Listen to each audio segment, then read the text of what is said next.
Hello, my friends. Welcome to Rick Reads. Today, we'll be continuing The Demon, Chapter 8. Dante ascended a tall tower, walking up scores of flights of stairs, his hands gliding over the painted metal railing along the wall. His sword bounced against his shoulder with each step, causing the blade to tap the rim of its scabbard. The metallic tapping was the only sound echoing off the stone walls of the tower, tapping out a rhythmic cadence. With each step behind him, Dante drew closer to his goal. He had been walking up the tower stairs for close to an hour, and he was very near the top. At the top of the stairs was a large metal door. He stepped through the door and onto the tower's roof. Gray clouds swirled overhead, leaving only thin shafts of light to illuminate the otherwise gloomy city. Other towers, some taller, others shorter than the one on which Dante stood, spread out as far as the eye could see. Every one of them lay in ruins. In some areas of the city, a tower would shudder, then crumble under its own weight.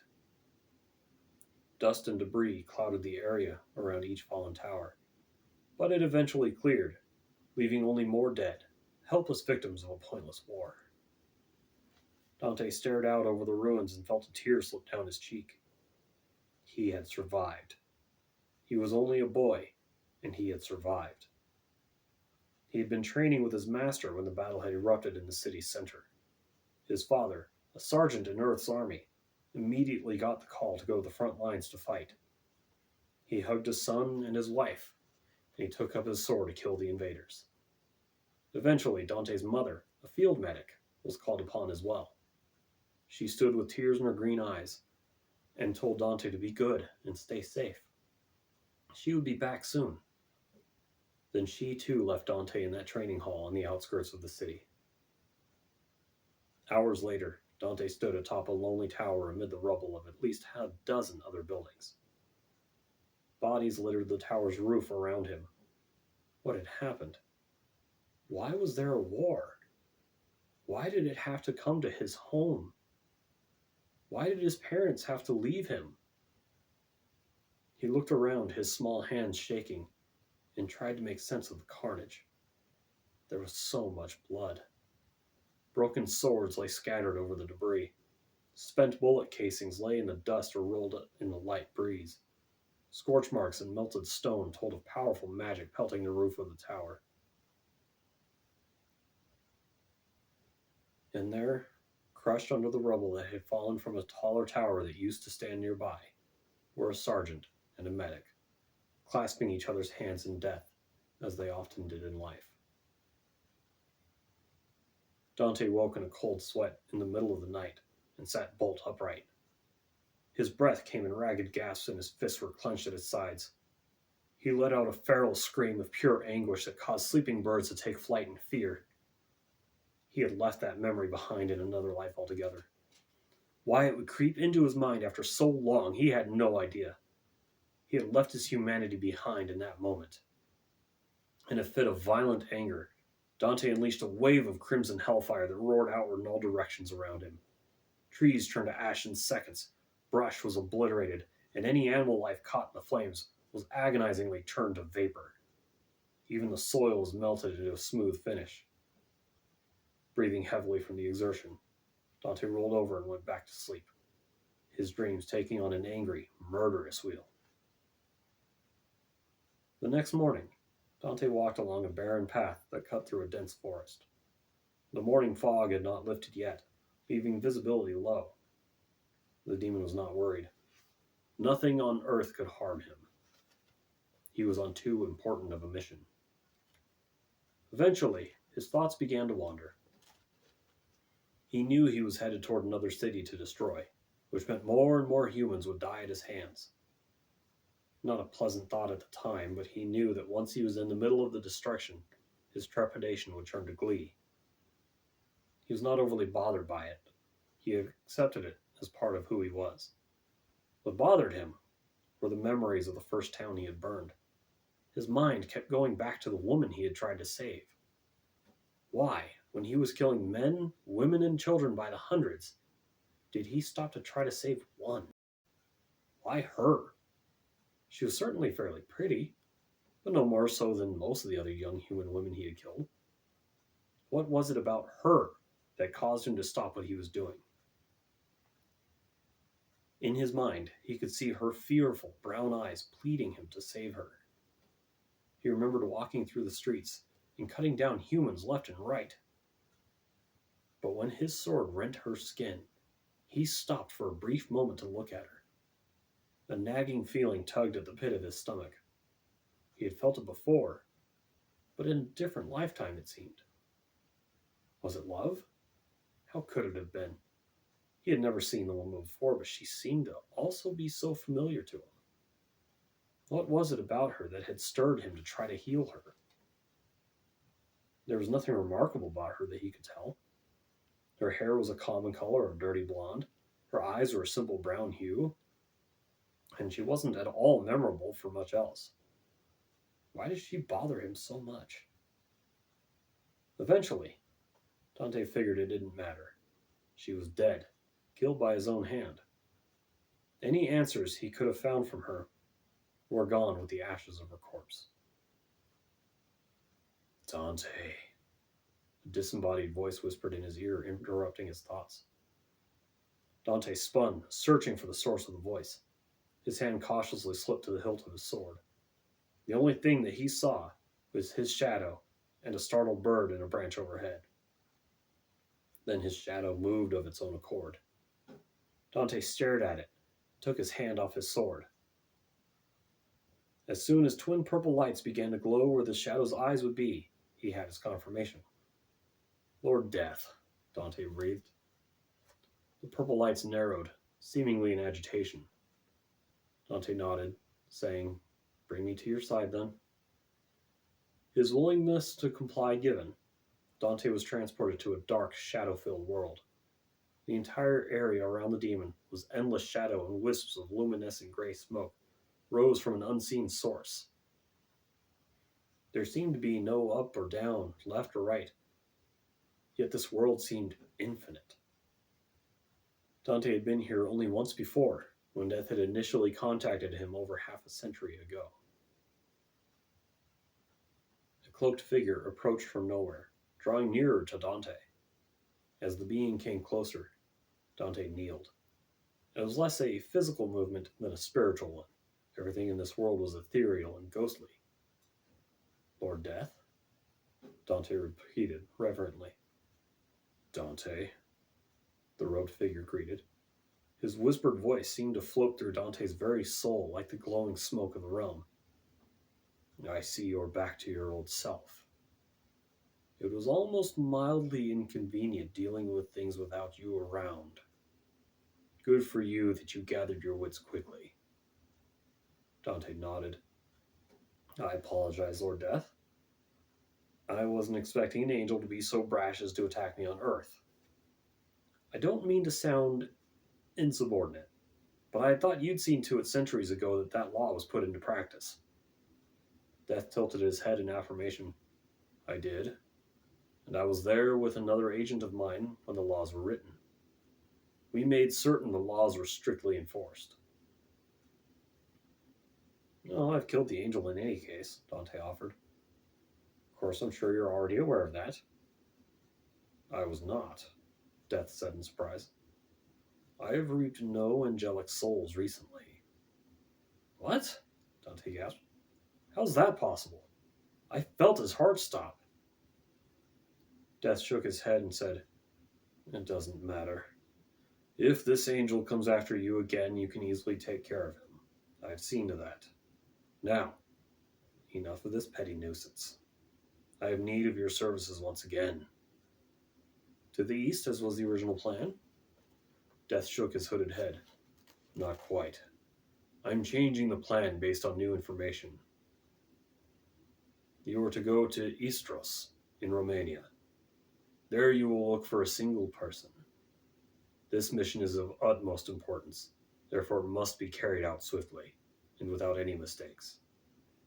Before, I had you eliminate entire settlements. This time only one more human must die. This human's death will end your employment with me. Dante nodded, understanding. He was more than willing to go back to his old life, or whatever was left of it after all these years, but working for Death had offered him much more than he had originally thought possible. Go, Dante, Death commanded. When you reach Istros, I will give you the information you will need to carry out your mission. And with that, the glowing smoke disappeared, leaving Dante in a world of pitch darkness. Death stood alone for a moment, then turned, reigniting the luminous smoke. Dante was gone, sent away by Death to carry out his task. Well, at least he knows to be respectful, Artemis quipped from the side. He walked into a glowing smoke trail and revealed himself. Death knew the Archangel had been there the whole time, looking in on Dante's meeting. Arrogance is not one of his faults, Death replied. He knows his strengths as well as his weaknesses. He is confident, yet humble when needed. Artemis nodded. Yes, I know. I indirectly had a large role in his upbringing. Why are you here? Dante asked impatiently. To ask you what you think you're doing. You're the Reaper. With your power, you can easily do what you keep sending a demon to do. Why? Death sighed. You remember the war, he stated. You remember what Earth was like before the war. Thus you should know why. Artemis chuckled. I know why the human settlements had to be destroyed. I ask you why you had Dante do it, rather than do it yourself. Do you remember the last meeting between all the world leaders? Death asked. Artemis nodded. It was when we handed them the laws to be followed by their individual races. Correct, Death agreed. King Osiris was given Hell's laws, Lord Amun-Ra was given Heaven's laws, and I took over Earth's laws. He trailed off and seemed to reminisce for a moment. My job was so much simpler then. The humans were so primitive and childlike. Back then, I could appear without causing panic. Now, however, I make an appearance and they think their gods are angry. They have no idea who their true creators are. I sent Dante in my place to do what only a demon born outside of hell can do. Technically, he is under no jurisdiction, so no laws can touch him. I sent him to destroy parts of my world so that I could reap the souls of the damned and still break no laws or cause a panic, thus allowing more fruitful prosperity after the war to come. Is he truly the first demon born away from hell? Artemis asked in mild surprise. He shrugged. I would have thought there would be more, even in this time. Me too, truth be told. But I know this for a fact, unfortunately. As the Reaper, I see every life, every death, and every outcome. But why did you pick him? You plucked him from his own time. Why not do that with another? You say I should have chosen Adrian. He was the second born out of hell after all. Or should I have found the third, or fourth, 100th, 1000th? No.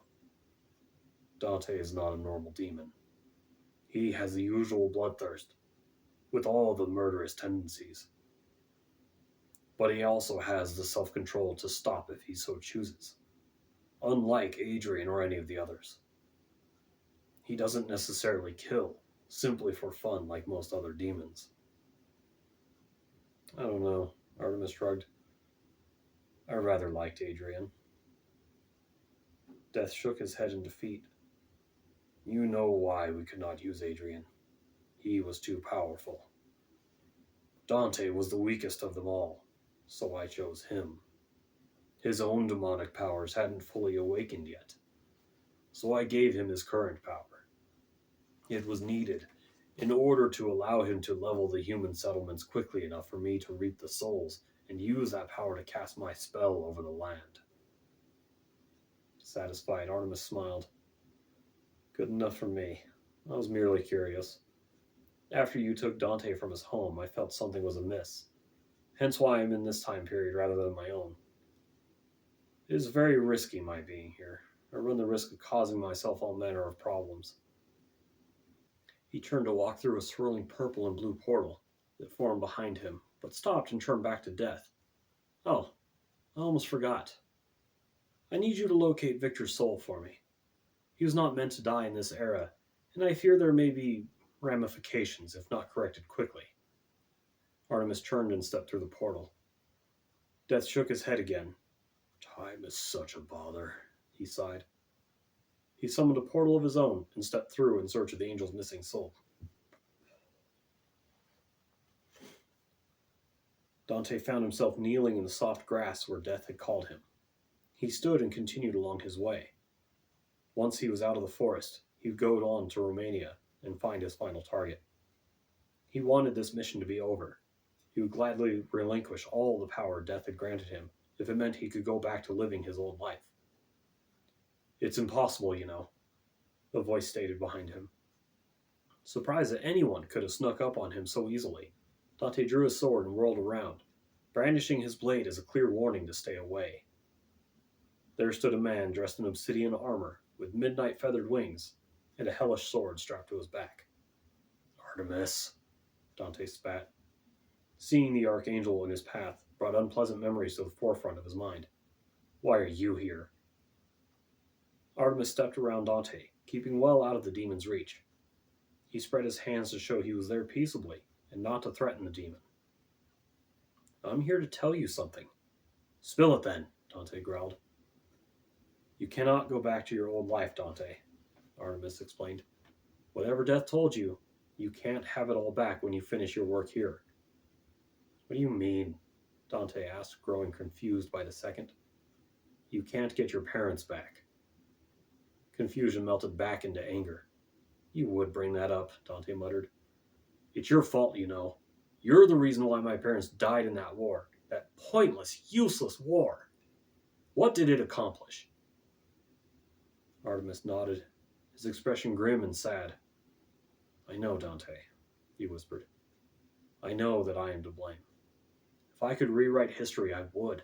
I would bring them back myself so that you would not have to suffer through life the way you had to. Believe me, Nikolai and Sarah were very dear to me too. But you can't live in your grief forever. Dante, they're gone, and you are still alive. You have so much more to do in this world. Know that once your task is done, Death will put you back in your own time, right when he took you in the first place. Just please, don't expect anything to be different. What happens in time cannot be changed. Dante absorbed all this, still fuming and ready to kill Artemis.